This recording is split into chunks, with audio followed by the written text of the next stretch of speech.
Hello, আসসালামু আলাইকুম everyone. আশা করি সবাই ভালো আছো। সবাইকে ফিজিক্স ম্যানিয়ার পক্ষ থেকে স্বাগত জানাচ্ছি। আজকে আমাদের নিউটনীয় বলবিদ্যার প্রথম লেকচার। এই লেকচারে আমরা যে টপিকগুলো কভার করব সেগুলো হচ্ছে নিউটনের সূত্রসমূহ, বলের ঘাত এবং ঘাত বল, ক্রিয়া এবং প্রতিক্রিয়া বল এবং সবার শেষে ঘর্ষণ বল। যে টপিকটা খুবই ইম্পর্টেন্ট এই চ্যাপ্টারের জন্য, একাডেমিক বলো আর অ্যাডমিশন বলো দুই ফেজের জন্য। প্লাস আরেকটা কথা, হয়তোবা ঘর্ষণ টপিকটা এই চ্যাপ্টার এই লেকচারে সম্পূর্ণটুকু শেষ নাও করা যেতে পারে। 75% এখানে আমরা কভার করার চেষ্টা করব। আচ্ছা, শুরু করি। দেখো, নিউটনীয় বলবিদ্যা চ্যাপ্টারের নামের সাথেই নিউটন যুক্ত আছে, তার মানে আসলে নিউটনময় এই চ্যাপ্টার হবে। তো নিউটন আসলে বলবিদ্যা নিয়ে আসলে 3টা সূত্র দিছে। তার মধ্যে আমরা প্রথম সূত্রটা নিয়ে যদি কথা বলি, প্রথম সূত্রের আউটকাম খেয়াল করি। ফার্স্টে প্রথম সূত্র আমাদের বল সম্পর্কে আইডিয়া দেয় এবং জড়তা সম্পর্কে আইডিয়া দেয়, দুইটা জিনিস সম্পর্কে আইডিয়া দেয়, বল এবং জড়তা। নিউটনের ফার্স্ট লটা যদি আমি এখন তোমাকে বলি তাহলে তুমি আরেকটু ক্লিয়ার হবে।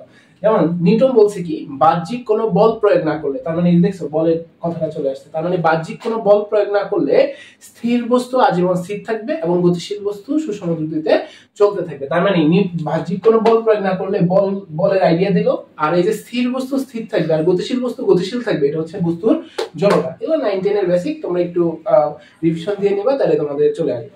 ওকে, এটাই আমাদের নিউটনের ফার্স্ট ল, যে আমার নিউটনের ফার্স্ট ল বল এবং জড়তা সম্পর্কে আমাদেরকে আইডিয়া দেয়। এবার আসো আমরা যদি সেকেন্ড ল সম্পর্কে জানতে চাই, যে নিউটন সেকেন্ড লতে কি বলছে। তো সেকেন্ড ল আমাদের বলের সূত্র প্রদান করে, আগেই বলে রাখলাম। তো সেকেন্ড লটা আমাকে যদি বুঝতে হয়, আরেকটা টপিক সম্পর্কে আমাকে বুঝতে হবে। আমরা আগেও শিখছি, একটু দেখে নেই, সমস্যা নেই, খুবই সিম্পল একটা টপিক। এটাকে আমরা বলি হচ্ছে ভরবেগ।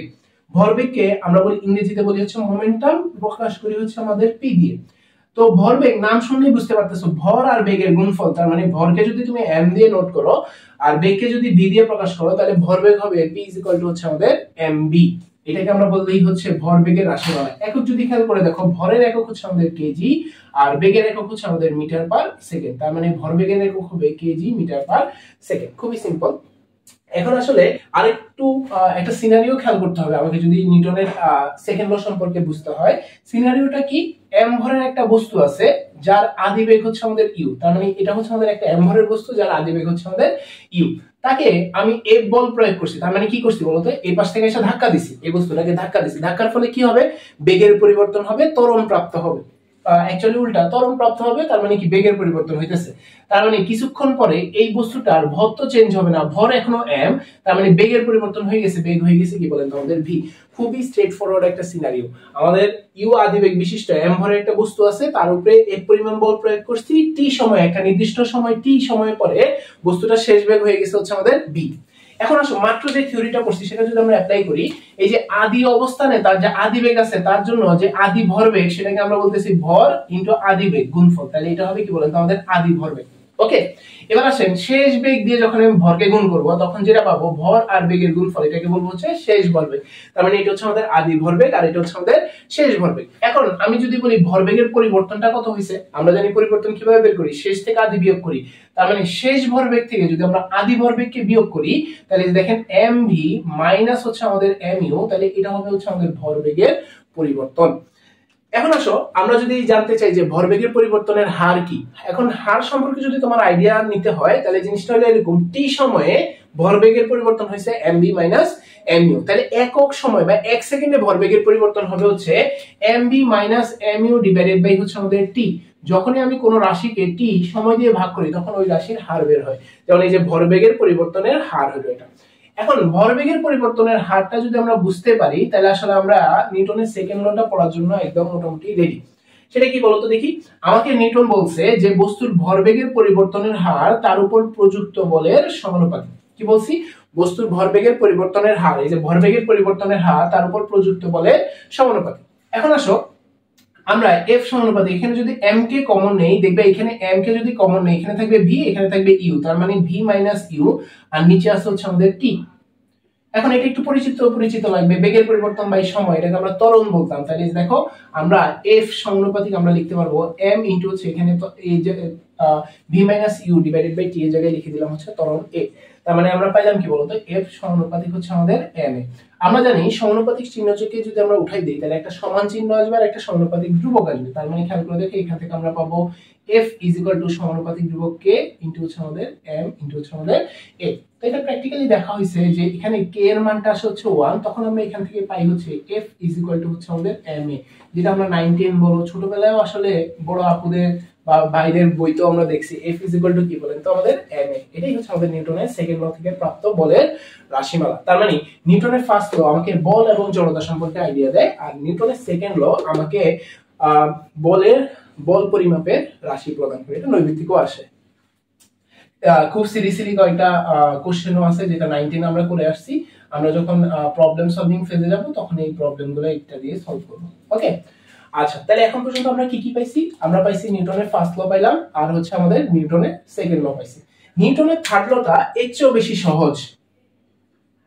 থার্ড ল, নিউটনের থার্ড ল আমাকে যে জিনিসটা জানতে হয়, আমাকে নিউটন বলছে যে ক্রিয়া এবং প্রতিক্রিয়া বল পরস্পর সমান এবং বিপরীতমুখী। তার মানে হচ্ছে এই যে একটা বস্তু যদি থাকে, তার ওজন যদি নিচের দিকে আমার mg হয় তাহলে তার প্রতিক্রিয়া বল হবে উপরের দিকে হচ্ছে আমাদের r, এবং এই যে ক্রিয়া এবং প্রতিক্রিয়া বল হবে পরস্পর সমান এবং বিপরীতমুখী। তার মানে এই যে দেখেন r ইজ ইকুয়াল টু আসবে হচ্ছে আমাদের mg। তার মানে খেয়াল করে দেখেন ক্রিয়া এবং প্রতিক্রিয়া বল পরস্পর সমান। এটাকে এভাবেও লেখা যায়, ক্রিয়া বল যদি F1 হয় আর প্রতিক্রিয়া বল যদি F2 হয় তারা পরস্পর সমান হবে এবং বিপরীতমুখী হবে। তার মানে কি, নিউটনের ফার্স্ট ল আমাকে বল এবং জড়তা সম্পর্কে আইডিয়া দিচ্ছে, নিউটনের সেকেন্ড ল আমাদের একটা সাবটপিক আমাদের পড়তে হয় ভরবেগ, আমাদের নিউটনের সেকেন্ড ল আমাদের বল পরিমাপের রাশিমালা প্রদান করে, আর নিউটনের থার্ড ল আমাকে এটা বোঝায় যে আসলে ক্রিয়া এবং প্রতিক্রিয়া বল সব সময় সমান হবে কিন্তু বিপরীতমুখী হবে, একজন আরেকজনের অপোজিট, এবং একজন আরেকজনকে সব সময় ক্যান্সেল আউট করে দেবে। তাহলে এটা হলো কি বলতো, আমাদের প্রথম টপিক ছিল হচ্ছে নিউটনের সূত্রসমূহ। তো আমরা প্রথম টপিকটা মোটামুটি কভার করছি, আমাদের first law, second law, third law. আমরা এখন যে টপিকটা দেখবো সেটা হচ্ছে দুই টপিক, বলের ঘাত এবং ঘাত বল। তো সবার আগে আসলে বুঝতে হবে বলের ঘাত জিনিসটা কি। তো সবসময় একটা তথাকথিত একটা এক্সাম্পল আছে ক্রিকেট বল এবং ব্যাটের। হ্যাঁ, জিনিসটা কিরকম, তুমি যখন ক্রিকেট বলকে হিট করতেছো তখন ব্যাট এবং বলের সংস্পর্শটা খুবই কম সময়ের জন্য থাকে, কিন্তু বলের পরিমাণটা থাকে অনেক বড়। তো আমি দুইটা টপিক নিয়ে আগে বলি, একটা হচ্ছে বল নিয়ে কথা বলছি আমি, আর একটা হচ্ছে আমাদের সময়। তার মানে যদি এরকম কোনো বল হয় যেই বলের মানটা খুব বেশি কিন্তু সময়ের পরিমাণ খুবই কম, মানে ক্রিয়াকালটা খুবই কম থাকে কিন্তু বলের পরিমাণ থাকে খুবই বেশি, এই টাইপের বলটাকে আমরা বলি হচ্ছে ঘাত বল। ঠিক আছে, যেই বলটার মান খুব বেশি কিন্তু ক্রিয়াকাল খুবই কম সেটাকে আমরা বলি হচ্ছে ঘাত বল। ঘাত বল। ওকে, আচ্ছা এখন বলের ঘাত কি জিনিস আমি বলি। এই যে দেখেন বলের ঘাত, আমরা একটা টার্ম পরিচিত করতেছি বলের ঘাত, সেটাকে আমরা যে দিয়ে প্রকাশ করি। যে হচ্ছে আমি যে এই যে খুবই উঁচু মানের বল এবং খুবই নিম্নমানের যে সময়টা, তাদের গুণফলকে আমরা বলি হচ্ছে বলের ঘাত। তার মানে খেয়াল করে দেখেন বলের ঘাত যে ইজ ইকুয়াল টু হবে কি বলেন তো, এফ ইনটু হচ্ছে আমাদের টি। এটাকে বলতেছি বলের ঘাত, আর এটা হচ্ছে কি বলেন তো আমাদের ঘাত বল। এই যে এটাকে বলতেছি বলের ঘাত, কিন্তু এই এফটা কি বলেন তো, এই এফটা হচ্ছে আমাদের ঘাত বল। ওকে, তাহলে একক যদি খেয়াল করে দেখেন, এই যে এটা হচ্ছে আমাদের মেজর ফর্মুলা। একক যদি খেয়াল করে দেখেন, এই ফোর্সের একক হচ্ছে আমাদের নিউটন, আর সময়ের একক হচ্ছে আমাদের সেকেন্ড। তার মানে বলের ঘাতের একক হবে কি বলেন তো আমাদের নিউটন সেকেন্ড। 19 আমরা মাত্রা বের করা শিখছি, আশা করি আপনারা মাত্রা বের করতে পারবেন, কোনো প্রবলেম নাই, আপনাদের উপরে ট্রাস্ট করলাম আমি এই জায়গাটায়। ওকে, এখন আমরা যদি আরেকটু মডারেট ওয়েতে আগাইতে চাই, আমরা লিখলাম যে is equal two F T. F এর জায়গায় যদি আমরা বসাই এম ইন্টু এ ইন্টু টি, জাস্ট আমি কি লিখলাম বসাইলাম বলেন তো, এফ এর জায়গায় এম এ বসাইলাম। এখন আসেন যে is equal to M into A জায়গায় হচ্ছে V minus U divided by হচ্ছে আমাদের টি ইন্টু হচ্ছে কি বলেন তো আমাদের টি। সুন্দর মতো টি টি উপরে নিচে কাটাকাটি যাবে, তখন আমরা লিখতে পারবো যে ইজ ইকুয়াল টু হচ্ছে এম ভি মাইনাস হচ্ছে কি বলেন তো আমাদের এম ইউ। ওকে, তাহলে খেয়াল করে দেখেন বলের ঘাতের আরেকটা পরিচয় পাইলাম, সেটা হচ্ছে একটু আগে পড়ছি ভরবেগের পরিবর্তন। এটাকে খুব সুন্দর করে লেখা যায় যে ইজ ইকুয়াল টু হচ্ছে ডেল পি। ডেল পি দ্বারা কি বোঝাচ্ছি বলেন তো, ভরবেগের পরিবর্তন বোঝাচ্ছি। এখান থেকে বলের ঘাতের আরেকটা একক আসে, খেয়াল করে দেখেন, এটাকে আমরা বলি হচ্ছে বলের ঘাতের একক হচ্ছে কেজি মিটার পার সেকেন্ড। খেয়াল করে দেখেন ভরবেগের পরিবর্তনের যা একক হবে অথবা ভরবেগের যা একক হবে, বলের ঘাতের এককও কিন্তু এক্স্যাক্টলি সেমই হবে। তার মানে বলের ঘাতের এখন পর্যন্ত টেইলর সূত্র দুইটা, একটা হচ্ছে জে ইজ ইকুয়াল টু হচ্ছে আমাদের এফ ইন্টু টি, একটা গেল বলের ঘাত, আরেকটা হচ্ছে জে ইজ ইকুয়াল টু হচ্ছে ভরবেগের পরিবর্তন M V minus M U অথবা ডেল পি মানে ভরবেগের পরিবর্তন। এই দুটো সূত্রই আমরা বিভিন্ন ম্যাথে যখন প্র্যাকটিস করবো তখন দেখবেন যে বিভিন্ন ম্যাথে আমরা এটাকে অ্যাপ্লাই করতেছি। সেটা হচ্ছে আমাদের একটা হচ্ছে বলের ঘাত বলের ঘাত, আরেকটা হচ্ছে কি বলেন তো ঘাত বল। এই দুইটা প্যারামিটার দিয়ে আমাদের ম্যাথ আসবে। ওকে, এখন আসেন এই চ্যাপ্টারে এখন পর্যন্ত আমি এটা পড়াবো না। দুই রকমের বল আছে, একটা হচ্ছে ধ্রুব বল আর একটা হচ্ছে পরিবর্তনশীল বল। আমরা যে সূত্রটা লিখছি এটা হচ্ছে আমাদের ধ্রুব বল, বলের জন্য বলের ঘাত। এখন বল যদি পরিবর্তনশীল হয়, কাজ ক্ষমতা শক্তি যখন চ্যাপ্টারটা পড়াবো তখন দেখবেন যে পরিবর্তনশীল বল কি জিনিস সেটা প্র্যাকটিক্যালি আমরা আলাদা দেখাচ্ছি। হ্যাঁ, তাও আমরা এই ভিডিওর সাথে প্র্যাকটিক্যালটা দেখাই দেওয়ার চেষ্টা করব। আমাদের বলের ঘাত এটা হচ্ছে ধ্রুব বলের জন্য বলের ঘাত, আর এটা হচ্ছে পরিবর্তনশীল বলের জন্য। তখন আমরা বলের ঘাত যে ইজ ইকুয়াল টু লিখতে পারবো হচ্ছে ইন্টিগ্রেশন অফ এফ ইন্টু হচ্ছে কি বলেন তো আমাদের ডিটি। ঠিক আছে, এটাও আমরা যদি আরেকটু ভালো করে বিশ্লেষণ করি, দেখেন এফ এর জায়গায় আমরা লিখতে পারবো যে ইজ ইকুয়াল টু হচ্ছে ইন্টিগ্রেশন অফ এফ এর জায়গায় যদি এম এ ডিটি লিখি, এরপরে খেয়াল করে দেখেন যে is equal to integration of M into হচ্ছে এর জায়গায় আমরা লিখতে পারবো হচ্ছে ডিবি ডিভাইডেড বাই হচ্ছে আমাদের ডিটি ইন্টু হচ্ছে আমাদের ডিটি। সুন্দর মতো ডিটি কাটাকাটি চলে যাবে, তখন আমরা লিখতে পারবো হচ্ছে যে ইজ ইকুয়াল টু হচ্ছে ইন্টিগ্রেশন অফ এম ইন্টু হচ্ছে আমাদের ডিবি। তার মানে খেয়াল করে দেখেন পরিবর্তনশীল বল দ্বারা কৃত কাজ যখন আমি বুঝাইতেছি, তখন আমরা যে ইজ ইকুয়াল টু আমরা লিখতে পারবো হচ্ছে ইন্টিগ্রেশন অফ এম ইন্টু হচ্ছে আমাদের ডিবি। এটাকে আমরা ডেল পিও লিখতে পারি। হ্যাঁ, আরেকটা খুব ইম্পর্টেন্ট কথা মাথায় রাখবেন, সেটা হচ্ছে বলের ঘাত। এটা একটা যেহেতু ভরবেগের পরিবর্তন, একটা ভেক্টর রাশি, বলের ঘাতও কি হবে বলেন তো আমাদের একটা ভেক্টর রাশি। এখানে আপনারা যখন নোট করবেন তখন এটাকে লিখে রাখবেন ভেক্টর রাশি। বলের ঘাত এবং ঘাত বল দুজনেই কি বলেন তো আমাদের ভেক্টর রাশি। তার মানে এক বিন্দুতে যদি একের অধিক বলের ঘাত থাকে অথবা একের অধিক ঘাত বল থাকে, তখন যোগ বিয়োগ যাই করেন না কেন সবকিছু ভেক্টরের নিয়ম অনুযায়ী করতে হবে। আমরা যখন ম্যাথ করব তখন দেখবেন যে এই থিওরিটা আপনাদের কাজে লাগবে। আমাদের আপাতত জাস্ট এতটুকু বুঝতে পারি কিনা সেটা খেয়াল করেন, যে বলের ঘাত কি জিনিস, ঘাত বল কি জিনিস, বলের ঘাতের ফর্মুলাগুলো কি কি, এবং এটা বুঝেন কিনা বলের ঘাতের দুইটা একক আছে, একটা হচ্ছে নিউটন সেকেন্ড আর একটা হচ্ছে আমাদের KG metre per second. Plus এটা একটা আমরা ধ্রুববল দিয়েও ক্যালকুলেশন করতে পারবো যদি আমাদেরকে কোশ্চেনে ধ্রুববলের কথা বলে দেয়, অথবা কোশ্চেনে যদি কিছুই না বলে দেয়। কিন্তু কোশ্চেনে যদি পরিবর্তনশীল বল দ্বারা পরিবর্তনশীল বলের জন্য আমাদের বলের ঘাত বের করতে বলে, তখন কিন্তু আমাকে পরিবর্তনশীল বলের জন্য বের করা লাগবে আলাদা করে। তো আপাতত এটা হচ্ছে আমাদের থিওরি পার্ট, আমরা যখন ম্যাথে অ্যাপ্লিকেশন দেখবো তখন এটা আরেকটু ভালো করে আমরা বুঝতে পারবো। এখন আমরা যে টপিকটা দেখবো সেটা হচ্ছে আজকের লেকচারের থার্ড টপিক, সেটা ক্রিয়া এবং প্রতিক্রিয়া বল। তো এই টপিকটা বোঝার জন্য আমাদের ভেক্টর চ্যাপ্টারের কিছু নলেজ কাজে লাগবে, সেটা আমরা একটু দেখে নিয়ে আগে তারপরে আমরা এই টপিকটাতে ফোকাস করছি। সেই টপিকটা কি খেয়াল করে দেখো, আমি যেহেতু মুছে ফেলবো তো মাঝখানে লিখি, সমস্যা নাই। ফার্স্ট অফ অল আমরা একটা নর্মাল চিন্তা করি, আর হচ্ছে আমাদের একটা ভেক্টর। এই আর ভেক্টর আমরা জানি যে একাধিক ভেক্টরকে যোগ করে একটা ভেক্টরে কনভার্ট করা যায়, তখন সেটাকে আমরা বলি হচ্ছে ভেক্টরের লব্ধি। আর যখন একটা ভেক্টরকে আমি দুই বা ততোধিক ভেক্টরে আলাদা আলাদা ভাগ করব, তখন সেটাকে আমরা বলবো হচ্ছে ভেক্টর বিভাজন। তো ভেক্টরকে যদি বিভাজিত করি, যেমন দেখেন আর ভেক্টরকে এক্স অক্ষর সাথে যদি সে থিটা কোণ করে থাকে, এক্স অক্ষ বরাবর তার যে উপাংশ সেটাকে আমরা বলি হচ্ছে X is equal to R cos theta. এটা যদি মনে না থাকে একটু নর্মালি চিন্তা করে দেখেন, নর্মালি যদি আমি আঁকি, খেয়াল করে দেখেন আমি ডটেড লাইন দিয়ে যদি এই অংশটা টানি, এটাই হবে আমাদের এক্স অক্ষের উপাংশ, সেটা হচ্ছে আমাদের এক্স। তাহলে খেয়াল করে দেখেন আমি যদি এখানে কার কার সাথে আমি অনুপাত দেখতেছি, এটা হচ্ছে আমাদের অতিভুজ, এটা হচ্ছে আমাদের ভূমি, আর এটা হচ্ছে আমাদের লম্ব। ভূমি দেওয়া আছে আর অতিভুজ দেওয়া আছে, এটা কজের অনুপাত। তাহলে আমরা লিখি যদি কস থিটা সমান লিখতে পারবো কস থিটা সমান কবরে ভূত আছে, উপরে যাবে ভূমি, নিচে যাবে কি বলেন তো আমাদের অতিভুজ। তার মানে কস থিটা সমান আমরা লিখতে পারবো উপরে হচ্ছে ভূমি কি, ভূমি হচ্ছে আমাদের এক্স, আর অতিভুজ কি, অতিভুজ হচ্ছে আমাদের আর। তাহলে আর যদি গুণ করেন তাহলে এক্স ইজ ইকুয়াল টু আসবে হচ্ছে আর কস থিটা। ঠিক আছে, এখান থেকে আমরা আসলে কি করতে পারি বলেন তো, এখান থেকে হচ্ছে আমরা এক্স অক্ষ বরাবর উপাংশ বের করতে পারি। এরপরে খেয়াল করে দেখেন আমি যদি ওয়াই অক্ষ বরাবর উপাংশ বের করতে চাই, এটাকে এই যে এভাবে আমরা ডটের লাইন টানতে পারি, তাহলে এটা হচ্ছে আমাদের ওয়াই অক্ষের উপাংশ। এটা যদি ওয়াই হয়, খেয়াল করে দেখিয়েন এই যে এটা একটা এখন আয়তক্ষেত্র হয়ে গেছে। হ্যাঁ, তো এটা যদি ওয়াই হয় তাহলে এটা হবে কি, এটা হবে আমাদের ওয়াই। তাহলে এই যে দেখেন এই যে আগে যে সমকোণী ত্রিভুজটা ছিল, সেই সমকোণী ত্রিভুজের এখন অতিভুজ হয়ে গেছে আর, ভূমি ছিল এক্স আর লম্ব হয়ে গেছে কি বলেন তো আমাদের ওয়াই। তাহলে আমি এখন কার কার সাথে অনুপাত চাইতেছি, আমার লম্ব আর অতিভুজ, সেই অনুপাতটা কে দেয় হচ্ছে আমাদের সাইন। তাহলে আমি যদি লিখি সাইন থিটা সমান সাগরের লবণ আছে, তার মানে উপরে যাবে লম্ব, নিচে যাবে হচ্ছে আমাদের অতিভুজ। ঠিক আছে, তাহলে আমরা যদি বসাই খেয়াল করে দেখেন সাইন থিটা সমান উপরে লম্ব হচ্ছে আমাদের ওয়াই, নিচে অতিভুজ হচ্ছে আমাদের আর, আর যদি গুণ করেন তাহলে আমরা লিখতে পারবো ওয়াই ইজ ইকুয়াল টু হচ্ছে আমাদের আর সাইন থিটা।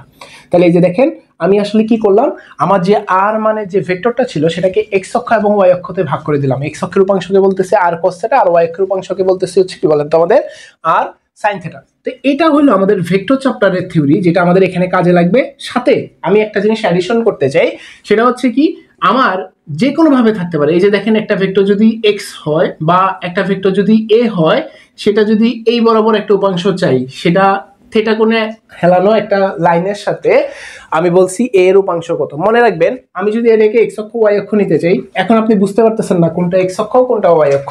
আমরা পড়ছি কিভাবে বলেন তো, x অক্ষ বরাবর উপাংশকে cos এর রূপান্তর আর y অক্ষ বরাবর উপাংশকে sin এর রূপান্তর।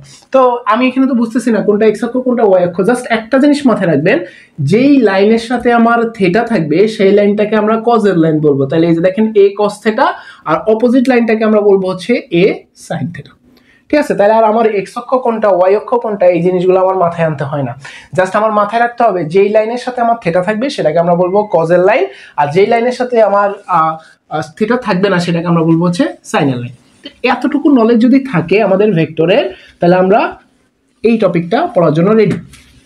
চলে শুরু করি। আচ্ছা, এখন আসেন ক্রিয়া এবং প্রতিক্রিয়া বল। তো আমি কয়েকটা সিনারিও কল্পনা করব। ম্যাক্সিমাম যে ম্যাথ আমাদের একাডেমিক বলেন, অ্যাডমিশন বলেন অথবা হায়ার এডুকেশন যেখানেই যাই না কেন, আমাদের এই সিনারিওগুলোই ম্যাক্সিমাম কাজে লাগে, ওগুলোই আমরা নিব। যেমন ধরেন প্রথম সিনারি হচ্ছে একটা গ্রাউন্ড, তার উপরে আমার m ভরের একটা বস্তু আছে। হ্যাঁ, ওকে, এটা একদম নর্মাল একটা সিনারিও। সেটা হচ্ছে নর্মাল আমাদের ভূমির উপর আমার m ভরের একটা বস্তু আছে। তো m ভরের বস্তু যদি থাকে তাহলে খেয়াল করে দেখেন, আমরা জানি তার ওজন এক্স্যাক্টলি সবসময় কোন বরাবর কাজ করবে বলেন তো, একদম গ্রাউন্ড নিচের দিকে কাজ করবে। তাহলে আমার এটা হচ্ছে আমাদের ক্রিয়া বল। এটাকে কি বলতেছি বলেন তো, এটা হচ্ছে আমাদের ক্রিয়া। তাহলে তার প্রতিক্রিয়া কোন দিকে কাজ করবে বলেন তো, এক্স্যাক্টলি তার অপোজিট দিকে, সেটা হচ্ছে আমাদের আর। ওকে, তাহলে আমরা জানি, বলছিলাম নিউটনের থার্ড ল আমাকে বলছে ক্রিয়া বল এবং প্রতিক্রিয়া বল তারা পরস্পর সমান। তাহলে আমরা এখান থেকে বলতে পারবো কি বলেন তো, আর ইজ ইকুয়াল টু হচ্ছে আমাদের mg। তার মানে এই হলো আমাদের নর্মাল যদি একটা বস্তু গ্রাউন্ডেড অবস্থায় থাকে তাহলে সেটার প্রতিক্রিয়া বল আসে কি, তার ওজনের সমান, আর ইজ ইকুয়াল টু হচ্ছে আমাদের mg। এখন আসেন কখন এটার ব্যতিক্রম হয়। ধরেন যেটা সবচেয়ে বেশি ফেমাস আমাদের একাডেমিক এবং অ্যাডমিশন লাইফে, একটা হেলানো তল যদি থাকে। যেমন দেখেন আমি এখানে কি নিছি বলেন তো, একটা হেলানো তল নিছি। এই যে একটা তল থিটা ডিগ্রি কোণে হেলানো আছে, আর m ভরের একটা বস্তু আপাতত এখানে আছে। ঠিক আছে, তো আমরা তো জানি যে তার ওজন কোন দিকে কাজ করবে বলেন তো, mg এক্স্যাক্টলি নিচের দিকে কাজ করবে। এখন আমাকে জিজ্ঞাসা করা হয়েছে যে এটার ক্রিয়া বল কত, প্রতিক্রিয়া বল কত, A to Z সবকিছু আমাকে জানতে বলা হয়েছে। এখন আসেন আমি যদি নর্মালি চিন্তা করি যে এটা যদি থিটা ডিগ্রি কোণে বাঁকানো থাকে তাহলে তার প্রতিক্রিয়া বল তার এইভাবে কাজ করবে না, ডিফারেন্ট ওয়েতে কাজ করবে। তাই এই হচ্ছে আমাদের তল। আমাদের মাথায় রাখতে হবে সবসময় তলের সাথে হিসাব করা লাগবে। তলকে যদি x অক্ষ চিন্তা করেন, তলের সমান্তরাল আর তলের লম্ব বরাবর হিসাব করা লাগবে। তাহলে এই যে দেখেন এই হচ্ছে তল, তলের সমান্তরাল হচ্ছে এগুলো, আর তলের লম্ব বরাবর হচ্ছে এটা। তাহলে এখন আসেন আমি এই যে mg যে বলটা আছে সেটাকে আমি তলের সমান্তরালে একটা উপাংশে ভাগ করব, তলের লম্ব বরাবর একটা উপাংশে ভাগ করব। কিভাবে ভাগ করতেছি দেখেন, এই হচ্ছে আমাদের তলের সমান্তরাল উপাংশ, আর এই হচ্ছে আমাদের তলের সাথে লম্ব বরাবর উপাংশ। খেয়াল করে দেখছেন আমার mg যে বলটা ছিল সেটাকে দুইটা উপাংশে ভাগ করে ফেলছি, একটা হচ্ছে তলের সমান্তরালে আর একটা হচ্ছে তলের সাথে লম্ব বরাবর। ওকে, তাহলে এখন খেয়াল করে দেখেন, এটা যদি থিটা হয় এটাও হবে কি বলেন তো আমাদের থিটা। কেমনে থিটা হইতেছে সেটা আমি একটু পরে আপনাকে দেখাইতেছি। ওকে, কারণ এখন দেখাইতে গেলে চিত্রটা মেসি হয়ে যাবে। এখন আসেন এটা যদি থিটা হয় তাহলে এটা হবে আমাদের থিটা। তো একটু আগে কি বলছি যে আমাকে যেহেতু উপাংশে বিভাজিত করা লাগবে, এটা যদি আমার বলটা হয় এবং এই লাইনের সাথে যদি আমার থিটা থাকে তাহলে এই লাইনটাকে আমরা বলবো cos এর লাইন, আর তার অপোজিট 90 ডিগ্রি অ্যাঙ্গেলে যেটা আছে সেটাকে বলবো হচ্ছে আমাদের sin এর লাইন। তাহলে আমরা এটাকে কি বলবো বলেন তো, cos এর লাইন। তার মানে এটাকে বলবো হচ্ছে mg cos থিটা, আর এটাকে বলবো কি বলেন তো আমাদের mg sin থিটা। তাহলে খেয়াল করে দেখেন আমার এই যে mg ছিল তাকে আমরা কি করছি বলেন তো, উপাংশে বিভাজিত করে ফেলছি। একটা হচ্ছে তলের সমান্তরাল উপাংশ, আর একটা হচ্ছে তলের সাথে লম্ব বরাবর উপাংশ। তাহলে লম্ব বরাবর যেটা আসছে সেটা দেখেন mg cos থিটা আসছে, আর সমান্তরালে যেটা আসছে সেটা হচ্ছে mg sin থিটা আসছে। আমরা যদি ওই জিনিসটা না বুঝতাম যে থিটা যে লাইনের সাথে থাকবে সেটা cos এর লাইন আর তার অপোজিটটা হচ্ছে আমাদের sin এর লাইন, তাহলে কিন্তু এখন বিপদে পড়ে যেতাম। আমরা বুঝতে পারতাম না কোন দিকে cos নিব কোন দিকে sin নিব। আর এটা যদি আমার ক্রিয়া বল হয় তার এক্সাক্ট অপোজিট দিকে কি কাজ করতেছে, প্রতিক্রিয়া বল আর কাজ করতেছে। তাহলে আমরা এখন বলতে পারি ক্রিয়া এবং প্রতিক্রিয়া পরস্পর কি বলেন তো সমান। তাহলে এখন প্রতিক্রিয়া বল আর ইজ ইকুয়াল টু লেখা যাবে কি বলেন তো আমাদের mg cos থিটা। খেয়াল করে দেখছেন যে আমার ক্রিয়া এবং প্রতিক্রিয়া বল কিন্তু চেঞ্জ হয়ে গেছে। কিসের সাপেক্ষে, ঘটনার সাপেক্ষে চেঞ্জ হয়ে গেছে। ওকে, তো আমি এটাই বোঝানোর চেষ্টা করলাম যে ক্রিয়া এবং প্রতিক্রিয়া বল আমরা যখন ঘর্ষণ টপিক পড়বো তখন আমাদের অনেক কাজে দিবে। তো এই টপিকে যাওয়ার আগে যে এই টপিকটা পড়ার জন্য যত নলেজ দরকার আছে প্রত্যেকটা আমরা ব্রেকডাউন করে আলাদা আলাদা করে বুঝবো। আমরা এখন দেখলাম ক্রিয়া বল এবং হচ্ছে প্রতিক্রিয়া বল, একটা হচ্ছে নর্মাল সিনারিও আর একটা হচ্ছে আমাদের হেলানো তল। এই টাইপের অনেক ম্যাথ দেখবেন যে উপর থেকে বস্তুকে গোড়ায় গোড়ায় নিচে দিয়ে ফেলাই দেওয়া হচ্ছে, অথবা নিচ থেকে ধাক্কায় ধাক্কায় বস্তুকে উপরের দিকে নেওয়া হচ্ছে। তো এই যে এই ম্যাথগুলো করার জন্য এই নলেজটা জানাটা খুব ইম্পর্টেন্ট। আমি আপনাদের থেকে কি এক্সপেক্ট করবো কি জানেন, যে এরপর থেকে যখন এই চিত্রটা আঁকবেন বস্তু উপরে উঠতেছে নাকি নিচে নামতেছে এটা ম্যাটার করে না। এই চিত্রটা যখন আঁকবেন তখন আপনার হাত যেন একদম ফ্লুয়েন্ট হয়, এমন যেন না হয় কোন দিকে এমজি কস থিটা গেছে, কোন দিকে এমজি সাইন থিটা গেছে, আমি এগুলো সব ভুলে গেছি এই জন্য এই ম্যাথটা আমরা পারবো না, এটা যেন না হয়। এখন থেকে যখনই আমি যে এক্সপেকটেশনটা আপনাদের কাছে রাখবো সেটা হচ্ছে সুন্দর মতো যখনই কোনো হেলানো তলের কথা বলবে, কি বের করতে বলছে কি না বের করতে বলছে এগুলো কিচ্ছু মাথায় আনবো না, সুন্দর মতো আমি আগে চিত্রটা আঁকবো। ওকে ঠিক আছে, হেলানো তল এই হচ্ছে আমাদের থিটা, এটা যদি আমাদের বস্তু হয় তার এমজি নিচে দিয়ে কাজ করবে, তলের সাথে সমান্তরাল একটা উপাংশ, তলের সাথে লম্ব বরাবর উপাংশ, এটা হবে আমাদের এমজি কস থিটা, আর এটা হবে কি বলেন তো আমাদের এমজি সাইন থিটা। এক্স্যাক্টলি তার অপোজিট দিকে থাকবে প্রতিক্রিয়া বল হচ্ছে আমাদের আর। আমি আপনাদের কাছ থেকে এতটুকু এক্সপেক্ট করবো যে আপনাকে যখনই হেলানো তলের কথা বলা হবে তখন যেন এই সিনারিও আঁকতে আপনার হাইস্ট 30 সেকেন্ড সময় লাগে, এর চেয়ে বেশি সময় নেওয়া যাবে না। ঠিক আছে, বাসায় এত প্র্যাকটিস করা লাগবে এই চিত্রটাই কে যেন আপনার মাসেল মেমোরিতে চলে আসে অনেক ফাস্ট, যাতে আপনি এই চিত্রটা আঁকতে পারেন। ঠিক আছে, তাহলে আমরা কি দেখলাম বলেন তো, আমরা ক্রিয়া এবং প্রতিক্রিয়া টপিকটা দেখলাম। ওকে ঠিক আছে, আমাদের থার্ড টপিক এখানে তাহলে আমাদের শেষ, ক্রিয়া এবং প্রতিক্রিয়া। এখন আমরা দেখে নিব যে এই হেলানো তলের অ্যাঙ্গেল যদি থিটা হয় তাহলে এটা কিভাবে থিটা হয়। তা সহ ফার্স্ট অফ অল আমি এটাকে এরকম একটা দাগ দিই। কেন দাগ দিলাম, এই যে এই লাইনের সাথে এই লাইনটা যেন একটা সমান্তরাল লাইন হয়। খেয়াল করে দেখো, এইটা এবং এই লাইন যদি সমান্তরাল হয় তাহলে এই কোণ এবং এই কোণ,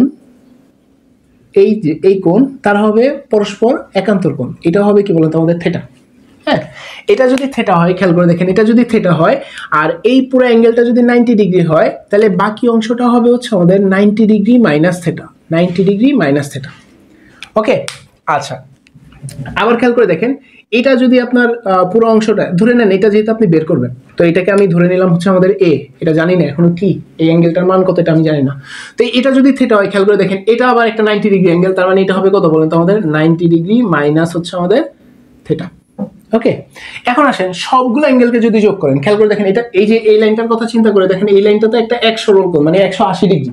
তাহলে আপনি যদি চিন্তা করে দেখেন তাহলে জিনিসটা কিরকম হবে, দেখেন আমি সবগুলো অ্যাঙ্গেল যোগ করতেছি, প্রথম 90 ডিগ্রি মাইনাস থিটা, এই যে দেখেন 90 ডিগ্রি মাইনাস থিটা, এরপর কি আছে, এরপর আছে হচ্ছে প্লাস থিটা, এরপর আছে কি আরেকটা 90 ডিগ্রি মাইনাস থিটা, এরপর আছে কি প্লাস হচ্ছে আমাদের এ সমান কি বলেন তো আমাদের এই সবগুলা, এই যে দেখছেন এই সবগুলা কোণের যোগফল কত 180, তাই কি না বলেন। তাহলে আমরা এখান থেকে সুন্দর মতো এখন এ কে বের করে ফেলতে পারবো। খেয়াল করে দেখেন কিভাবে, প্লাস থিটা মাইনাস থিটা কাটাকাটি চলে যাবে, 90 90 180, আর এখানকার 180 কাটাকাটি চলে যাবে, এই পাশে মাইনাস থিটা ওই পাশে গেলে হবে প্লাস থিটা, তার মানে এই ইকুয়াল টু হবে কি বলেন তো আমাদের থিটা। আর এটা আপনি এমনিতেও বুঝতে পারবেন, মানে একটু যখন ব্রেন খাটানো ইউজ করবেন, আমরা তো আসলে অনেকদিন যাবত ব্রেন খাটাই না, যখন ধরে গেছে তখন এমনিতেই বুঝতে পারবেন যে এটা যদি 90 ডিগ্রি মাইনাস থিটা হয় আর এটা যদি থিটা হয় এটা অটোমেটিক তখন থিটা হয়ে যায়। ঠিক আছে, তো আসলে এটা খুব ম্যান্ডেটরি কিছু না, আমরা ইউজ করতে পারাটা অনেক ইম্পর্টেন্ট, বোঝাটাও অনেক ইম্পর্টেন্ট, আরেকজনকে বোঝানোর জন্য কাজে দিবে। তো আমি বলছি এটা দেখাবো এই জন্য আসলে দেখাই দিলাম। আচ্ছা, এখন আমরা 4 নাম্বার টপিক পড়ার কথা ঘর্ষণ, কিন্তু আসলে এর চেয়েও অনেক ইম্পর্টেন্ট একটা টপিক মাথায় আসছে। ঘর্ষণ পড়া ভালো করে বুঝতে হলে আমাদের আসলে আরেকটা ইম্পর্টেন্ট টপিক সম্পর্কে আইডিয়া লাগবে, সেটা হচ্ছে আমাদের সংঘর্ষ। চলো আমরা ইন শর্টে আমরা একটু দেখে নিই। 19 আমাদের এই টপিকটা ছিল। সংঘর্ষ করতে গেলে আসলে ভরবেগের সংরক্ষণশীলতা নীতিটা বোঝাটা অনেক ইম্পর্টেন্ট। তো আগে আসলে সংঘর্ষ আসলে কয় রকমের, সংঘর্ষ আসলে 2 রকমের, একটা হচ্ছে আমাদের স্থিতিস্থাপক সংঘর্ষ, স্থিতিস্থাপক সংঘর্ষ, আরেকটা হচ্ছে আমাদের অস্থিতিস্থাপক সংঘর্ষ।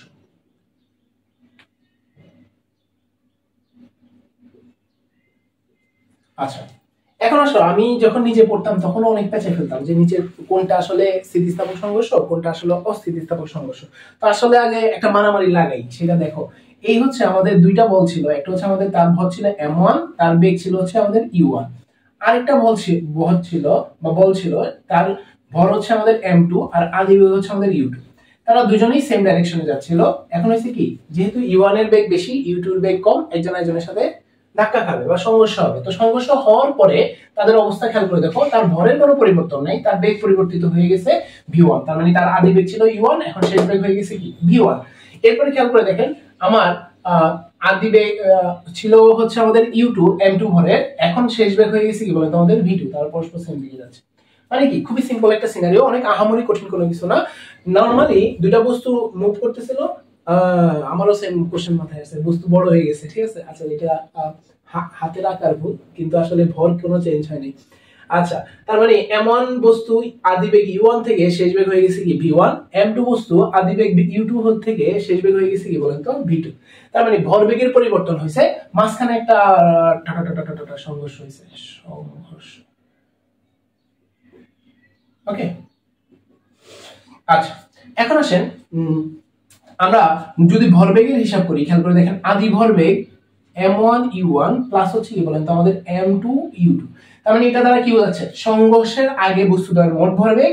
আর আমি যদি এখানে লিখি m1 v1 প্লাস হচ্ছে আমাদের m2 v2, তাহলে এটা হবে কি সংঘর্ষের পরে মোট ভরবেগ। তো ভরবেগের সংরক্ষণশীলতা নীতি এটাই বলে যে সংঘর্ষের আগে মোট ভরবেগ আর সংঘর্ষের পরে মোট ভরবেগ পরস্পর সমান। এটা হচ্ছে আমাদের ভরবেগের সংরক্ষণশীলতা নীতি। এটাকে কি বলতেছি, ভরবেগের সংরক্ষণশীলতা নীতি।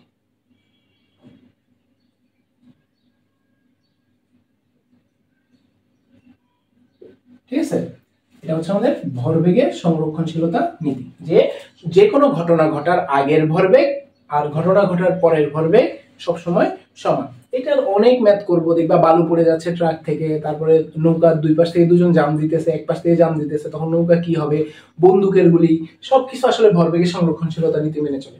এবার আসেন গতিশক্তি সংরক্ষণশীলতা নীতি যদি দেখতে চাই, সেটা হচ্ছে কি, এই বস্তুর গতিশক্তি হচ্ছে half of m1 u1 square plus হচ্ছে half of m2 u2 square. এটা হচ্ছে সংঘর্ষের আগে বস্তুদ্বয়ের মোট গতিশক্তি। আর যদি আমি সংঘর্ষের পরে লিখতে চাই, half of m1 v1 square plus হচ্ছে half of m2 v2 square. এটা হচ্ছে সংঘর্ষের পরে মোট গতিশক্তি, তারা পরস্পর হবে কি বলেন তো আমাদের সমান। যদি এই লটা হয়, সঠিক হয় বা মেনে চলে, তাহলে এটাকে আমরা বলি হচ্ছে কি বলেন তো গতিশক্তির সংরক্ষণশীলতা নীতি। গতিশক্তির সংরক্ষণশীলতা নীতি, সংরক্ষণশীলতা নীতি। তার মানে আমি আপনাকে কি বুঝাইলাম, একই সিনারিওতে দুইটা নীতি সম্পর্কে বললাম, একটা হচ্ছে ভরবেগের সংরক্ষণশীলতা নীতি আর একটা হচ্ছে আমাদের গতিশক্তির সংরক্ষণশীলতা নীতি। তো এখন আসেন, ওই যে সংঘর্ষ যে টপিকটা, কখন স্থিতিস্থাপক সংঘর্ষ হবে, কখন অস্থিতিস্থাপক সংঘর্ষ হবে, মনে রাখবেন আমার স্থিতিস্থাপক সংঘর্ষ ভরবেগের সংরক্ষণশীলতা নীতি মেনে চলে, ভরবেগেরটা মেনে চলে, প্লাস সে গতিশক্তি সংরক্ষণশীলতাও মেনে চলে, গতিশক্তিটাও মেনে চলে। তার মানে কি বলেন তো, আমার ভরবেগের সংরক্ষণশীলতাও মানে গতিশক্তি সংরক্ষণশীলতাও মানে। মনে হয় বেশি উপরে চলে গেছে, আপনারা দেখতে পাইতেছেন, আমি এদিকে লিখি। হ্যাঁ, তার মানে কি, স্থিতিস্থাপক সংঘর্ষ একই সাথে ভরবেগ প্লাস গতিশক্তি দুইটা নীতি মেনে চলে। কিন্তু অস্থিতিস্থাপক সংঘর্ষ শুধুমাত্র ভরবেগ মেনে চলে, বাট গতিশক্তির সংরক্ষণশীলতা নীতি মেনে চলে না।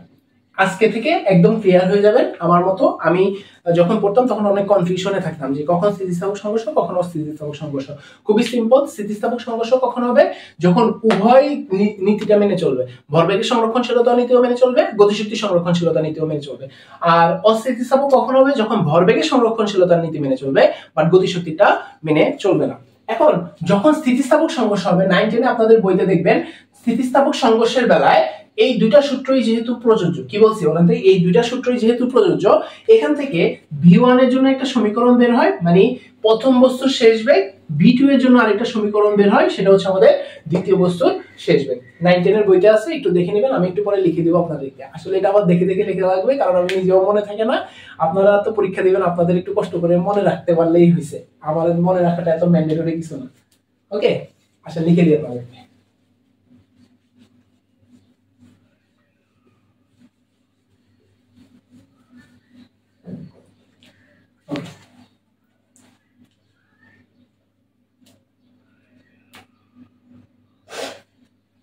শুধুমাত্র স্থিতিস্থাপক সংঘর্ষের জন্য, স্থিতিস্থাপক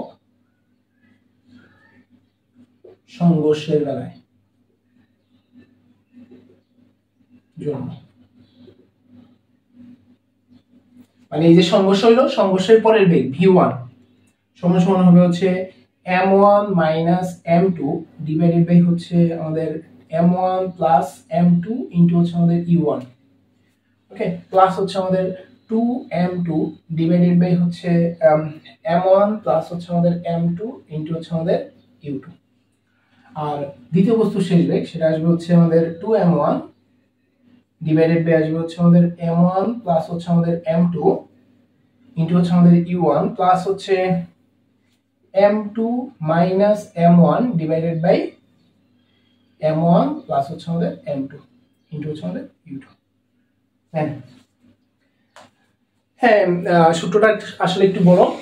এই সূত্রগুলো থেকে এখনকার দিনে আসলে ম্যাথ খুবই কম আসে, কিন্তু আসলে যাতে আমরা হেরে না যাই এজন্য একটু দেখে রাখতে পারেন। 4-5 বার যদি সূত্রটা লেখেন কিছু কমন প্যাটার্ন আছে, খেয়াল করে দেখবেন।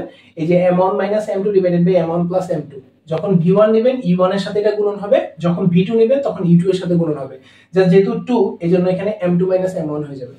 আর এই যে 2m1 আর 2m2 মানে প্যাটার্ন আসলে কাছাকাছি, মানে মনে রাখা যায় আহামরি কঠিন, অনেক কঠিন হয়ে যাবে এরকম কোনো কিছু না।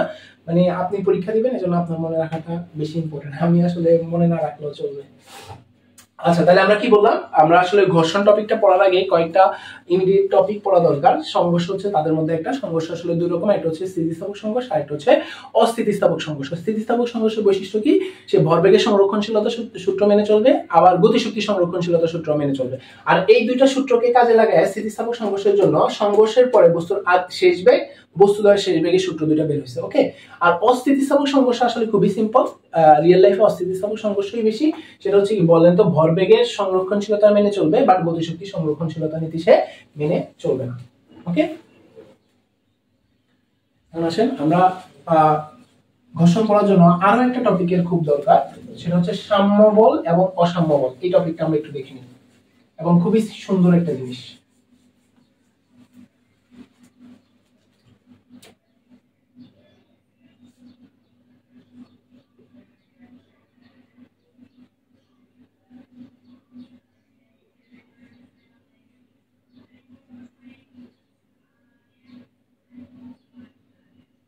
ওকে, সাম্য বল অসাম্য বল জিনিসটা কি, নাম শুনে আপনি বুঝতে পারতেছেন। সাম্য মানে হচ্ছে সমতা, যে বলটা সমতা মেনে চলবে। যেমন ফর এক্সাম্পল, এখানে একটা বস্তু আছে, এই বস্তুর উপর একটা, দুইটা, তিনটা, চারটা, পাঁচটা, ছয়টা, সাতটা, টোটাল 7টা বল প্রয়োগ করছি। F1, F2, F3, F4, F5, F6, F7, ঠিক আছে। ওকে, তার মানে কি, আমি একটা বস্তুর উপরে 7 রকমের বল প্রয়োগ করছি এবং বস্তুটা তাও নড়ল না। ফর এক্সাম্পল, ধরো আমি এখানে দাঁড়ায় আছি, তোমরা 10-12 জন মিলে আমাকে ধাক্কা দিলাম, কিন্তু আমি একটু নড়লাম না। তার মানে কি বলেন তো, তোমাদের ধাক্কার যোগফল হয়ে গেল কি 0। তার মানে এখানে এতগুলো বল প্রয়োগ করছে, তার মানে F1 প্লাস হচ্ছে আমাদের F2 প্লাস হচ্ছে আমাদের F3 প্লাস হচ্ছে আমাদের F4 প্লাস হচ্ছে আমাদের F5 প্লাস হচ্ছে আমাদের F6 প্লাস F7, এতগুলো বল প্রয়োগ করছি, সবগুলো বল প্রয়োগের যোগফল হয়ে গেছে কি বলেন তো 0, যেহেতু আমি একটু নড়িনি, ঠিক আছে। তাহলে বল প্রয়োগের যোগফল কত, 0। এইটাকে আমরা বলতেছি কি বলেন আমাদের সাম্য বল। কি বলতেছি, সাম্য বল। এটাকে একটু সুন্দর হইতে এভাবে লিখি, summation of F is equal to হচ্ছে আমাদের 0। এটা দ্বারা কি বোঝাচ্ছে, যতগুলো বল প্রয়োগ করা হচ্ছে সবগুলো বলের যোগফল হচ্ছে কি বলেন আমাদের 0। এটাকে আমরা কি বলি, সাম্য বল বলি। কি বলি, সাম্য বল। এখন আসলে অসাম্য বল যদি দেখতে চাই, অসাম্য বলটা কেমন। অসাম্য বলটা খুবই সিম্পল, আপনি যদি এভাবে চিন্তা করে দেখেন, এই একটা বস্তু আছে, তার উপরে একটা, দুইটা, তিনটা, চারটা, আপাতত ধরুন 4টা বল, F1, F2, F3, F4, কয়টা বল প্রয়োগ করছি, 4টা বল প্রয়োগ করছি। এবং 4টা বল প্রয়োগ করাতে যে কোনো একদিকে সে মুভ করছে। ধরেন আমি বললাম যে সে এদিকে মুভ করে চলে গেছে, কত বলে, F বলে। কত বলে, F বলে। তার মানে খেয়াল করে দেখেন, আমি যতগুলো বল প্রয়োগ করছি সেই বল প্রয়োগের একটা যোগফল আছে, মানে সবগুলা বল মিলাই সে কোন দিকে মুভ করছে, F বলে ওইদিকে মুভ করছে। তার মানে আমি বলতে পারবো F1 প্লাস হচ্ছে আমাদের F2 প্লাস হচ্ছে আমাদের F3 প্লাস হচ্ছে আমাদের F4, সবগুলা বল মিলাই কি বলেন তো আমাদের F। কি বলতে পারবো f1 plus f2 plus f3 plus f4 মিলে আমরা কি বলতে পারবো সবগুলা বলের যোগফল একটা বল, সেটা হচ্ছে আমাদের f। তার মানে আমি বলতে পারবো summation of f is equal two একটা বল মানে কি বলেন তো আমাদের ma। তার মানে এখন থেকে আমি যখনই বলবো সাম্য বল তখনই আপনি আমাকে ব্রেনের মধ্যে কোন জিনিসটা আনা লাগবে, summation of f is equal to 0। আর যখনই আমি বলবো অসাম্য বল অথবা কোশ্চেনে যদি নাও বলে কিন্তু আপনি বুঝতে পারতেছেন যে বস্তুটা মুভ করতেছে অথবা নড়াচড়া করতেছে, তার মানে সে অসাম্য বল। আর সে যদি স্থির থাকে তাহলে কি বলেন তো সে সাম্য বল। যখনই দেখবেন সে স্থির অবস্থায় আছে অথবা স্থির থাকতে যাচ্ছে তখন এটা হবে সাম্য বল, summation of f is equal to 0 আপনার মাথায় আনতে হবে। এবং যখনই আপনি কোশ্চেন দেখে বুঝবেন যে বস্তুটা নড়াচড়া করতেছে অথবা আপনি নড়াচড়া করতেছেন তখন সেটা হবে অসাম্য বল। তখন আমি মাথায় কি আনতে হবে বলেন তো summation of f is equal to হচ্ছে আমাদের m। খুবই ইম্পর্টেন্ট জিনিস যেটা আমাদের কাজে লাগবে। একটা এক্সাম্পল আমি আপনাকে দেখাই তাহলে আপনার জন্য ইজি হবে। চলুন আমরা একটা এক্সাম্পল দেখি।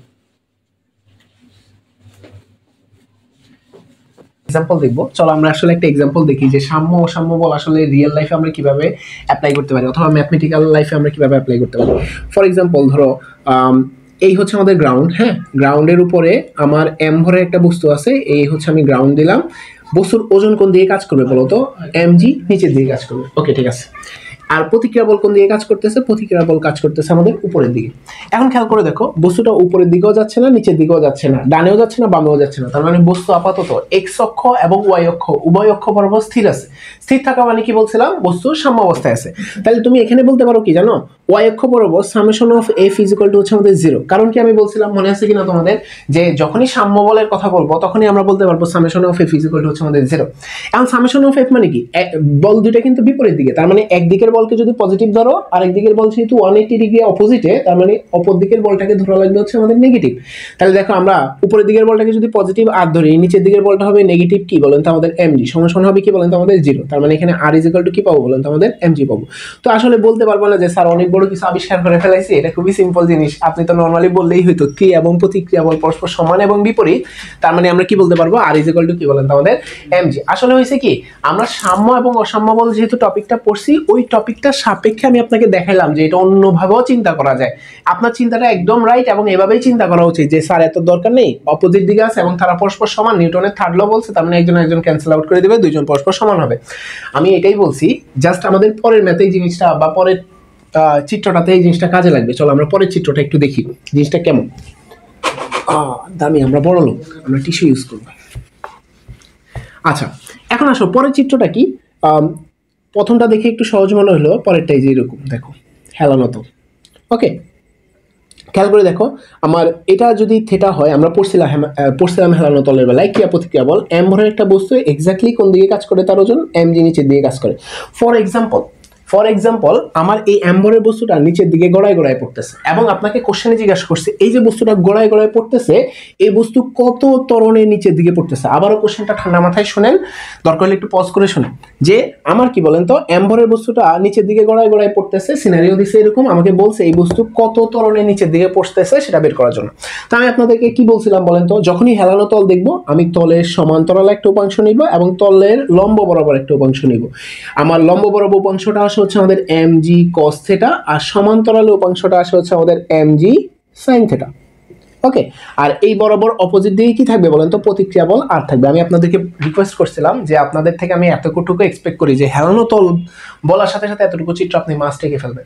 এখন খেয়াল করে দেখেন mg কে তো আপনি ভাগ করে ফেলছেন, তার মানে mg এর আর কোনো অস্তিত্ব নাই এখানে, এই তিনজন আছে। তিনজনের মধ্যে আবার খেয়াল করে দেখেন আমার এটা হচ্ছে আপাতত এই যে দেখেন হেলানো তলের এটা হচ্ছে আমাদের x অক্ষ আর এটা হচ্ছে আমাদের y অক্ষ। হ্যাঁ, তাহলে আমার x অক্ষ বরাবর এই যে দেখেন x অক্ষ বরাবর কিন্তু বস্তু সাম্য বলে আছে, কিসে আছে, সাম্য বলে আছে। কারণ কি, খেয়াল করে দেখেন বস্তুটা এভাবে গড়ায় গড়ায় পড়তেছে, উপরে নিচে কিন্তু তার কোনো মুভমেন্ট নেই। সরি আমি ভুল লিখছি, আমাকে মাফ করে দেন। y অক্ষ বরাবর এই দেখেন y অক্ষ বরাবর বস্তুর কোনো মুভমেন্ট কিন্তু নাই, তার মানে y অক্ষ বরাবর বস্তু সাম্য বলে আছে। আমার r এবং mg cos থিটা একজন আরেকজনকে ক্যান্সেল আউট করে দিবে, তার মানে y অক্ষ বরাবর আমি বলতে পারবো r ইজ ইকুয়াল টু হচ্ছে কি বলেন তো আমাদের mg cos থিটা। আচ্ছা, এখন আসেন x অক্ষ বরাবর বস্তু কিন্তু এখন আর সাম্য বলে নাই। কিভাবে বুঝলাম, কারণ বস্তু যদি সাম্য বলে থাকতো তাহলে তো বস্তু আর গড়ায় গড়ায় পড়তো না, যেহেতু গড়ায় গড়ায় পড়তেছে তার মানে বস্তু আসলে অসাম্য বলে আছে, তার মানে x অক্ষ বরাবর বস্তু আছে হচ্ছে অসাম্য বলে। ওকে, এখন খেয়াল করে দেখেন, আমি যেহেতু বস্তু অসাম্য বলে আছে, তার মানে আমাকে ডাইরেক্টলি লিখতে হবে summation of F is equal to কি বলেন তো আমাদের এম ইন্টু হচ্ছে আমাদের এ। এখন আসেন, আর কোনো বল তো এখানে নাই, একমাত্র এক্স অক্ষ বরাবর আছে কি এম জি সাইন থিটা। তাহলে সামেশন অফ এফ এর জায়গায় আমি কি লিখবো বলেন তো, এম জি সাইন থিটা সমান হচ্ছে কি বলেন তো আমাদের এম ইন্টু হচ্ছে আমাদের এ। উভয় পাশ থেকে যদি আপনি এম কে কেটে দেন, তাহলে এ ইজ ইকুয়াল টু আসবে হচ্ছে জি সাইন থিটা। তার মানে কি বলেন তো, আমি আসলে কি বের করতে পারলাম? আমি আসলে বের করতে পারলাম হেলানো তলে যে বস্তুটা গোড়ায় গোড়ায় পড়তেছে, সেই বস্তুটা কত ত্বরণে নিচের দিকে পড়তেছে। পয়েন্ট টু বি নোটেড, আমরা কিন্তু এই তলটাকে ঘর্ষণ মুক্ত কল্পনা করে নিছি। যদি আমরা ঘর্ষণ টপিক পড়বো, সমস্যা নেই, টেনশন করিয়েন না। আমরা এই তলটাকে কি ধরে নিছি? কোনো রকম কোনো ঘর্ষণ এই তলে নাই। তার মানে আমার ঘর্ষণহীন এই তলে বস্তুটা কত ত্বরণের নিচে দিয়ে পড়তেছে, A is equal to G sine theta বলে পড়তেছে। এখন দেখেন, এই ম্যাথটা আসলে আমাকে কেন দরকার? এই ম্যাথটা আসলে এই যে সাম্য এবং অসাম্য বলে কনসেপ্টটা যে পড়লাম, আর আমাদের ট্রেডিশনাল যে চিন্তা ভাবনা যে এক্স অক্ষ সবসময় আনুভূমিক হবে, ওয়াই অক্ষ সবসময় উলম্ব হবে, সেই আইডিয়া থেকে আপনাকে বের করার জন্য এই জিনিসটা আমি দেখাইছি। হ্যাঁ, আমাদের আসলে খুব সুন্দর করে তলের সাথে এক্স অক্ষ কল্পনা করতে হবে, আর এটা ধরতে হবে হচ্ছে আমাদের ওয়াই অক্ষ। ওয়াই অক্ষ বরাবর বস্তু সাম্য অবস্থানে আছে এবং এক্স অক্ষ বরাবর বস্তু অসাম্য অবস্থানে আছে। এই জন্য আমি দুইটা ডিফারেন্ট সূত্র কিন্তু অ্যাপ্লাই করছি। আশা করি আপনারা বুঝতে পারবেন। আচ্ছা, সাম্য এবং অসাম্য বলের কনসেপ্টটা যদি আপনি বুঝতে পারেন, তাহলে আমরা আসলে এখন একদম রেডি যে আমরা ঘর্ষণ পড়ব। ঠিক আছে, চলেন আমরা শুরু করি, ঘর্ষণ পড়া শুরু করি। ওকে, চলেন আমরা টপিকের নাম দেই ঘর্ষণ। অনেক ইম্পর্টেন্ট এবং অনেক মজাদার একটা টপিক। যদি বুঝেন ভালো করে তাহলে অনেক মজাদার, আর যদি না বুঝেন তাহলে আসলে অনেক ভয়ঙ্কর একটা জিনিস। হেলানো তলের ম্যাথ আমার এখনো মনে আছে। ইন্টার লাইফে আমার প্রথম প্রচুর ভয় লাগতো।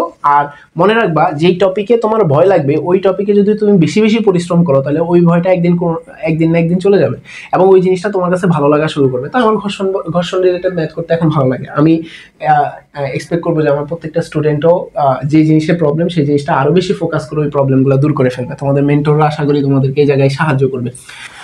আচ্ছা, ঠিক আছে। ঘর্ষণ পড়ার জন্য আমাকে যেই জিনিসটা আগে মাথায় রাখতে হবে, প্রথম যে জিনিসটা, সেটা হচ্ছে আমাদের ঘর্ষণ দুই রকমের। একটা হচ্ছে আমাদের স্থিতি ঘর্ষণ, আর একটা হচ্ছে আমাদের গতি ঘর্ষণ।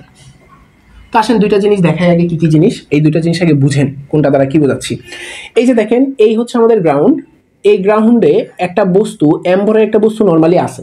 আপনার কাছে মনে হইতে পারে যে বস্তুটা নর্মালি আছে, তার ঘর্ষণের কোনো প্রয়োজন নাই। কিন্তু আপনাকে একটা কথা বলি, ওয়াশরুমে টাইলসের মধ্যে যখন নিচে সাবানের ফেনা থাকে, যখন কোনো ঘর্ষণ থাকে না, দেখবেন আপনি দাঁড়াইতে পর্যন্ত কষ্ট হইতেছে। অথবা বৃষ্টির দিনে কাদা মাটিতে আপনি দাঁড়ায় থাকতে পারবেন না, পিছলা খায়ে পড়ে যাবেন, এরকম মনে হবে আপনার কাছে। তার মানে কি, আপনার এই পৃথিবীতে যে কোনো জায়গায় আপনার যদি স্থির থাকতে হয়, তাহলে অবশ্যই ঘর্ষণ থাকা লাগবে। ঠিক আছে, আবার খেয়াল করে দেখেন, এই যে আমার একটা হেলানো তল, এই যে থিটা ডিগ্রি কোণে একটা তল হেলানো আছে, এমবরের একটা বস্তু আছে, সে নিচের দিকে গোড়ায় পড়তেছে। তার মানে এখানেও তার তলে গতির বিপরীত দিকে একটা ঘর্ষণ বল কাজ করতেছে। তার মানে সে নিচের দিকে যদি গোড়ায় পড়ে, ঘর্ষণ বল চাচ্ছে তাকে থামানোর জন্য। তার মানে তার অপোজিট দিকে কি কাজ করতেছে বলেন তো? ঘর্ষণ বল কাজ করতেছে। তার মানে খেয়াল করে দেখেন, একটা হচ্ছে স্থির অবস্থায় ঘর্ষণ বল কাজ করে, আর একটা হচ্ছে গতিশীল অবস্থায় ঘর্ষণ বল কাজ করে। এই ঘর্ষণ বলটাকে আমরা বলি হচ্ছে স্থিতি ঘর্ষণ বল, আর এই ঘর্ষণ বলটাকে আমরা বলি হচ্ছে গতি ঘর্ষণ বল।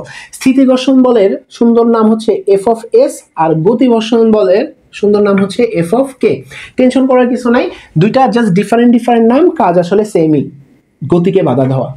ঠিক আছে, আচ্ছা এখন আসেন, এই দুইটা জিনিস যদি আপনি একটু মাথার মধ্যে ক্লিয়ার হইতে পারেন যে আমার স্থিতি ঘর্ষণ বল হচ্ছে এফ এস আর গতি ঘর্ষণ বল হচ্ছে কি বলেন তো এফ কে, তখন আমি আপনাকে আরেকটা নতুন জিনিস সম্পর্কে আইডিয়া দিব এই ঘর্ষণ বলটা পড়ার জন্য। সেটাকে আমরা বলি হচ্ছে ঘর্ষণ গুণাঙ্ক। এটা একটু মুছি।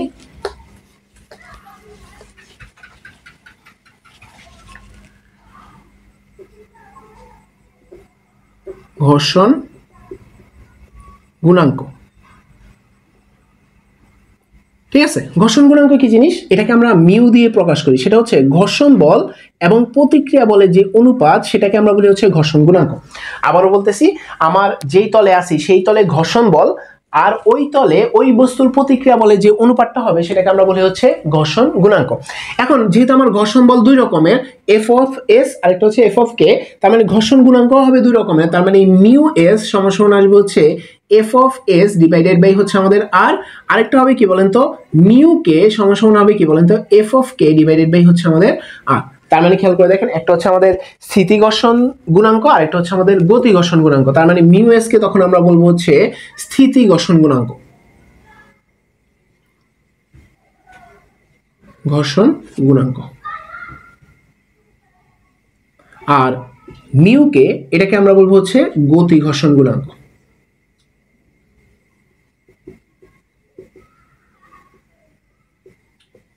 ঠিক আছে, আপনার কাছে যদি মনে হয় যে অনেক মেসি হয়ে গেছে জিনিসটা, আপনি জাস্ট এটা মাথায় রাখবেন। আমি আমার জন্য এটাই মাথায় রাখতাম, সেটা হচ্ছে স্থিতি ঘর্ষণ গুণাঙ্ক আর গতি ঘর্ষণ গুণাঙ্ক দুইটা আলটিমেটলি সেম জিনিস। আমি জাস্ট এটা মাথায় রাখলে হয় মি ইজ ইকুয়াল টু হচ্ছে আমাদের এফ ডিভাইডেড বাই হচ্ছে আমাদের আর। ঠিক আছে, ঘর্ষণ গুণাঙ্ক মি ইজ ইকুয়াল টু কি, ঘর্ষণ বল ডিভাইডেড বাই হচ্ছে আমাদের প্রতিক্রিয়া বল।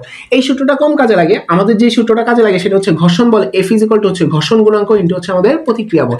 এটাই আমরা সবচেয়ে বেশি কাজে লাগাবো, যে কোনো ম্যাথে বলেন অ্যানালাইসিসে বলেন। তার মানে ঘর্ষণ বল সমান সমান হবে কি বলেন তো, ঘর্ষণ গুণন ইনটু হচ্ছে আপনার ওই তলে ওই বস্তুর প্রতিক্রিয়া বল। এতটুকু মাথায় রাখলে আমরা ডাইরেক্ট ম্যাথমেটিক্সে চলে যেতে পারবো। আমি আপনাকে ঘর্ষণ বল এখন মাত্র এই টপিক আকারে শুরু করছি, আপনার কাছে মনে হইতেছে অনেক বড় টপিক, কিন্তু আমি এখনই বলবো যে এটা থিওরি অলমোস্ট পড়ানো শেষ। ঠিক আছে, তো আপনি বলবেন যে হাই হাই এটা ভাবছি যে এত বড় থিওরি কিন্তু এত তাড়াতাড়ি কেমন শেষ হলো। অ্যাকচুয়ালি ঘর্ষণ বলের থিওরি তখনই শুরু হয়ে গেছে যখন আমি আপনাকে সংঘর্ষ পড়াইছি, যখন আপনাকে আমি ক্রিয়া প্রতিক্রিয়া বল পড়াইছি, এরপর যখন আমি আপনাকে সাম্য বল অসাম্য বল পড়াইছি। ঘর্ষণ বলের ভিতরে আসলে সবগুলা টপিক আমরা আলাদা আলাদা করে পড়ে ঘর্ষণ বলের আসলে ওয়েটটা কমাইছি। এখন আসেন আমরা এক্সাম্পল দেখি যে ঘর্ষণ বল আমরা আসলে কিভাবে বের করব। তাহলে আমাদের জন্য একটু সহজ হবে। আজকে ক্লাসে আমরা এতটুকুই দেখবো যে দুইটা সিনারিও নিব, দুইটা সিনারিওর সাপেক্ষে সাম্য বল অসাম্য বল ক্রিয়া প্রতিক্রিয়া বল এই যে থিওরিগুলো পড়ছি এগুলো পড়ে ঘর্ষণ বল আমরা কিভাবে বের করতে পারি। ওকে, এখন আসেন নর্মালি চিন্তা করে দেখেন, এই যে মনে আছে কিনা আমার একটা স্থির মাটি বা গ্রাউন্ডের উপরে আমার এম ভরের একটা বস্তু ছিল, তার ওজন এম জি, নিচের দিকে ছিল, উপরের দিকে ছিল প্রতিক্রিয়া বল হচ্ছে আমাদের আর। আর এখান থেকে আমি পাইছিলাম কি, প্রতিক্রিয়া বল আর ইজ ইকুয়াল টু হচ্ছে কি বলেন তো আমাদের এম জি। এখন আসেন এই সারফেসে যদি ঘর্ষণ বল ঘর্ষণ গুণাঙ্ক মিউ দেওয়া থাকে, তাহলে এই সারফেসের জন্য ঘর্ষণ বল আমি বের করতে পারবো এফ ইজ ইকুয়াল টু হচ্ছে মিউ ইন্টু আর। তাহলে আমরা লিখতে পারবো এফ ইজ ইকুয়াল টু হচ্ছে মিউ ইন্টু আর এর জায়গায় কি লিখতে পারবো বলেন তো আমাদের এম জি। তার মানে এই স্পেসিফিক এই সিনারিওর জন্য আমার ঘর্ষণ বল হচ্ছে কত বলেন তো, F is equal to mu into হচ্ছে আমাদের এম জি। এখন যেহেতু মানে আমাদের আসলে স্পেসিফিক ভাবে লেখা দরকার, যেহেতু স্থির অবস্থায় আছে বস্তুটা, এটাকে আমরা বলি হচ্ছে এর ঘর্ষণ গুণাঙ্ককে বলতেছে হচ্ছে মিউ এস, আর এর ঘর্ষণ বলকে বলতেছে হচ্ছে এফ এস। আর এখানে মিউ এস দিলাম, তাহলে F S is equal two আসবে হচ্ছে মিউ এস ইনটু হচ্ছে এমজি। কিন্তু আপনি যদি বুঝতে পারেন, আপনি যদি ব্রেন দিয়ে আলাদা করতে পারেন, তাহলে এত কষ্ট করার দরকার নেই, direct F is equal to mu এমজিও লিখলে কোনো প্রবলেম নেই।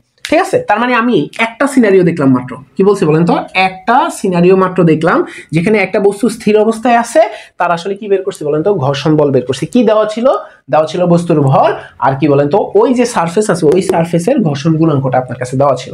এখন একটু ডিফারেন্ট সিনারিওতে যাইতে চাচ্ছি। ডিফারেন্ট সিনারিওটা কি, আমাদের হেলানো তলে যে সিনারিওটা, ঠান্ডা মাথায় দেখেন। হ্যাঁ, একটু আগেও আমরা বের করছি, এখন আমরা আরেকবার জিনিসটা করবো। এই যে দেখেন থিটা ডিগ্রি কোণে হেলানো তল, আমরা জানি এম ভরের একটা বস্তু থাকবে, তার ওজন এক্স্যাক্টলি কোন দিকে কাজ করবে বলেন তো, এম জি নিচের দিকে কাজ করবে। এবং আপনাদেরকে বলছিলাম যে আমার তলের সমান্তরালে একটা উপাংশ নিতে হবে, তলের সাথে লম্ব বরাবর একটা উপাংশ নিতে হবে, এবং এইদিকে তার অপোজিট দিকে কাজ করবে হচ্ছে প্রতিক্রিয়া বল আর। এবং তলের সাথে লম্ব বরাবর যেটা, সেটাকে আমরা বলবো হচ্ছে এম জি কস থেটা, আর তলের সমান্তরাল আসবে হচ্ছে এম জি সাইন থেটা, আর অপর দিকে আছে প্রতিক্রিয়া বল। এই সিনারিওটা একটু আগে অসাম্য বলের সিনারিওর জন্য দেখছিলাম, কিন্তু এবার একটু ডিফারেন্স দিব। আগে কিন্তু আমার ঘর্ষণ ছিল না, এবার আমার ঘর্ষণ অ্যাড হয়েছে। ঘর্ষণ অ্যাড হয়েছে মানে কি, এই যে তলের কথা বলছি, এই তলের আমার ঘর্ষণ গুণাঙ্ক হচ্ছে মিউ কে, মানে গতিশীল যেহেতু। ঠিক আছে, আমরা তো বস্তুটা গতিশীল অবস্থায় পড়বে, তো ঘর্ষণ আছে মানে কি বলেন তো, বস্তুটা যদি গড়ায় গড়ায় নিচের দিকে পড়তে চায়, তাহলে ঘর্ষণ বল কোন দিকে কাজ করবে, তার অপোজিট দিকে কাজ করবে। এই যে দেখেন তার অপোজিট দিকে ঘর্ষণ বল ছোট হাতের এফ। তাহলে আমাদের এখনকার টপিকের জন্য একদম উপযুক্ত একটা সিনারিও আসবে। এখন কাজ কি করতে বলছে, যে আমার কি বের করতে বলছে, তা আসেন আগেরটার সাথে একটু মিলাই। সাম্য এবং অসাম্য বলে আমরা তার ত্বরণ বের করছিলাম, এখনো আমি তার ত্বরণ বের করব, কিন্তু এবার ঘর্ষণ বল অ্যাড সহ থাকবে। এখন আসেন, এখন আমার আগে মাথায় রাখতে হবে এই ঘর্ষণ বলটা আমার নতুন করে আসছে, তাহলে আসেন আগে ঘর্ষণ বলকে সাইজ করি। এফ ইজ ইকুয়াল টু কি ছিল বলেন তো, মিউ ইন্টু আর ছিল, মনে আছে কিনা? আমরা ঘর্ষণ বল এফ ইজ ইকুয়াল টু কি বলেন তো আমাদের, মিউ ইন্টু হচ্ছে আমাদের আর। তাহলে এখন আসেন আরের জায়গায়, এই যে দেখেন আরের জায়গায় আমরা কি বসাইতে পারবো, এম জি কস থেটা, কারণ কি একজন আরেকজনের ক্রিয়া প্রতিক্রিয়া বল সমান এবং বিপরীতমুখী। তাহলে আমরা লিখতে পারবো ঘর্ষণ বল F is equal to mu M G cos theta. এটা আমরা সাইডে রাখলাম। কি বলছি, এই যে এটাই তো নতুন আসছিল, এটাকেই আমরা বের করে সাইডে রেখে দিছি। এখন বাকি হিসাব করেন, আমার ওয়াই অক্ষ বরাবর হিসাব করে তো লাভ নাই, কারণ সে সাম্য অবস্থায় আছে। আর এখানকার এম জি আগে থেকেই তাকে আমি ভাগ করে দিয়েছি, তার মানে সে থাকা যে কথা না থাকা আসলে সেম কথা। তাহলে রইল কি, এই দুটা বল রয়েছে এবং বস্তুটা আস্তে আস্তে গড়ায় পড়তেছে। এখন 1 সেকেন্ডের জন্য চিন্তা করেন, একটু পজ করে নিজে নিজে অ্যান্সার দিয়ে তারপর শুনিয়েন যে আমার এই যে বস্তুটা গড়ায় গড়ায় নিচের দিকে পড়তেছে, এটা কি সাম্য বলের মধ্যে পড়তেছে নাকি অসাম্য বলের মধ্যে পড়তেছে? হ্যাঁ, গুড, অসাম্য বলের মধ্যে পড়তেছে। কারণ কি, যেহেতু সাম্য বল হলে তো সে আর পড়তো না গড়ায় গড়ায়, গড়ায় গড়ায় যেহেতু পড়তেছে সেহেতু অসাম্য বল। তার মানে আমরা ডাইরেক্ট লিখতে পারবো, বলেন তো? ডাইরেক্ট লিখতে পারবো হচ্ছে summation of F is equal to হচ্ছে আমাদের এম ইন্টু হচ্ছে আমাদের এ, অসাম্য বল যেহেতু। এবার আসেন, আমি সামেশন অফ এফ মানে কি, এখানেও একটু বুদ্ধিমানের কাজ করতে হবে। ডান পাশে হচ্ছে পজিটিভ, তার মানে আমার এই দুটা বল একজন আরেকজনের বিপরীতমুখী, তার মানে একজনকে যদি পজিটিভ ধরি আরেকজনকে ধরা লাগবে নেগেটিভ। এখন কাকে পজিটিভ ধরবো এটাও আবার বুদ্ধিমানের বিষয়। দেখেন, যেহেতু নিচের দিকে গড়ায় গড়ায় পড়তেছে, তার মানে এম জি সাইন থিটার মান বড় আর এফ এর মানটা কি বলেন তো আমাদের ছোট, তার মানে আমার বড়টা থেকে ছোটটাকে বিয়োগ করা লাগবে। তাহলে আমি লিখবো M G sine theta minus F is equal to কি বলেন তো আমাদের এম ইন্টু হচ্ছে আমাদের এ।